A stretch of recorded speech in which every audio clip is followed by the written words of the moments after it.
ふざけんなふざけんな俺の師匠を俺の先生を俺の仲間を俺の里を。 Bon, on va parler du dernier épisode de Boruto, épisode hyper touchant, épisode qui développe très bien Inojin.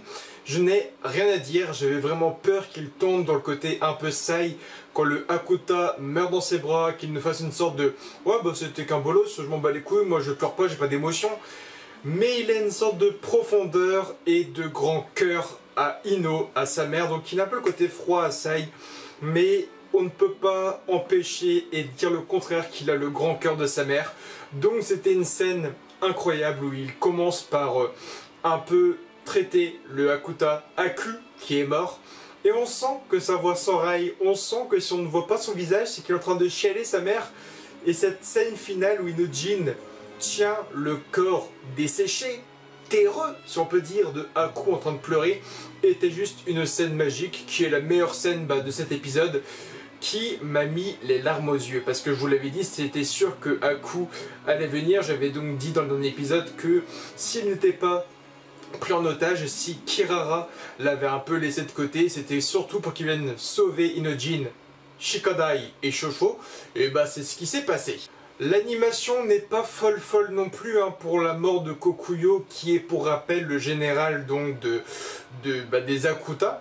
C'était pas ouf.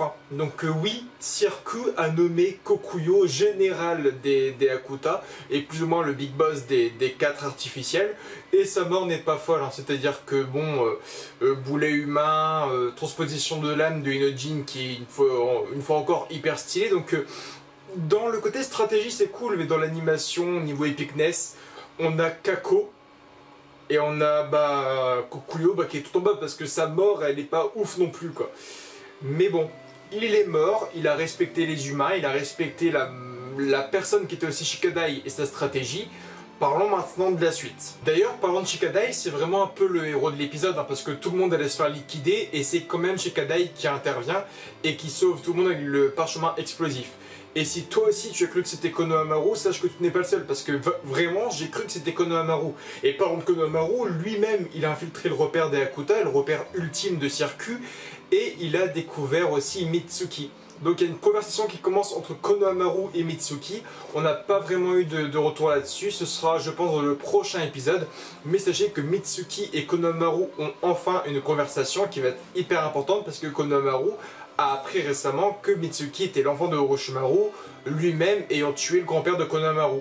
Donc il y a un peu un carré très glauque au point de vue des meurtres et donc de la famille qui s'est fait assassiner un peu à droite à gauche. Donc Konohamaru Mitsuki, ce sera très froid mais très fort aussi comme rencontre et comme retrouvaille. On a le côté aussi donc Boruto et Sarada contre Kirara, donc combat qui n'a pas vraiment commencé, mais on comprend un peu mieux le dojutsu maintenant de Kirara. Et c'est dommage parce que j'ai commencé une vidéo sur les dojutsu il y a maintenant quelques jours, qui est donc maintenant en ligne sur la chaîne.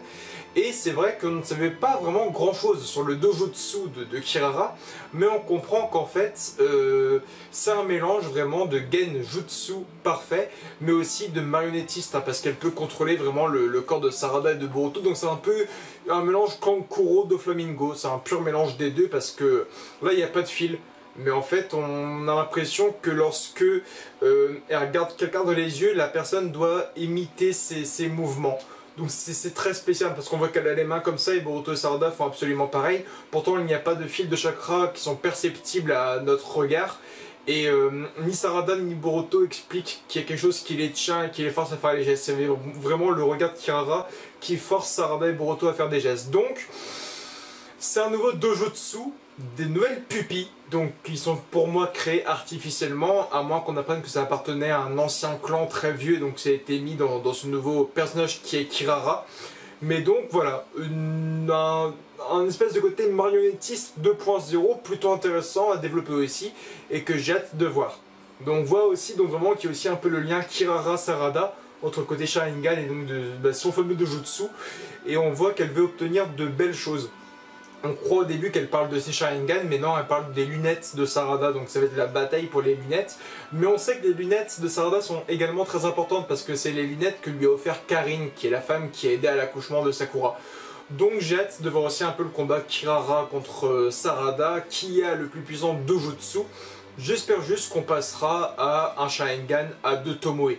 Juste ça. Et puis aussi un peu donc les retrouvailles de Onoki et de Circu, retrouvailles qui m'ont un peu déçu parce que Circu va mettre une droite dans Onoki, Onoki tombe KO, il se fait complètement one shot, donc Onoki le 3e Tsuchikage, hein, l'homme qui a affronté Madara à 2 reprises, l'homme qui a stoppé des météorites, l'homme qui a affronté quasiment tous ses prédécesseurs, Mizukage, Tsuchikage.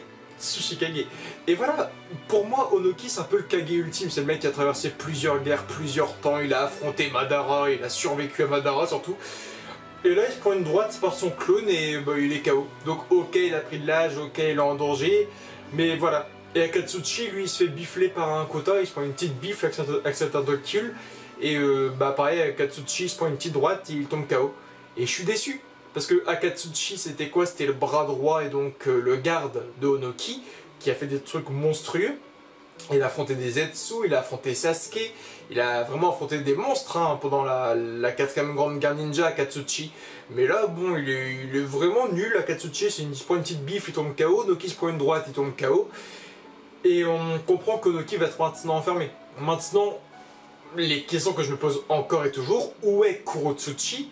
Et où est le père de Kurotsuchi, je ne sais plus son nom, qui lui-même avait quand même géré l'une des armées de la 4ème grande guerre ninja, qui était l'un des généraux de l'armée. Où est ce mec-là qui était quand même hyper fort, qui était quand même comparé à une époque à Onoki, et cet homme qui, pour rappel, avait quand même empêché l'infiltration des Zetsu dans le camp ennemi, quand Sakura avait repéré le truc avec le clone de Neji.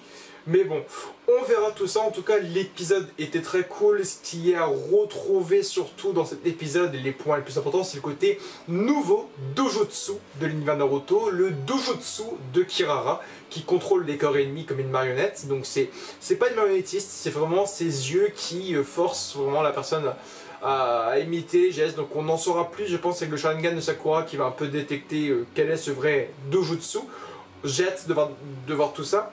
Et j'espère maintenant que Inojin va dessiner Aku. C'est quasiment sûr, ça fait au moins 7 épisodes que je vous le dis depuis que Aku avait un peu rejoint la team.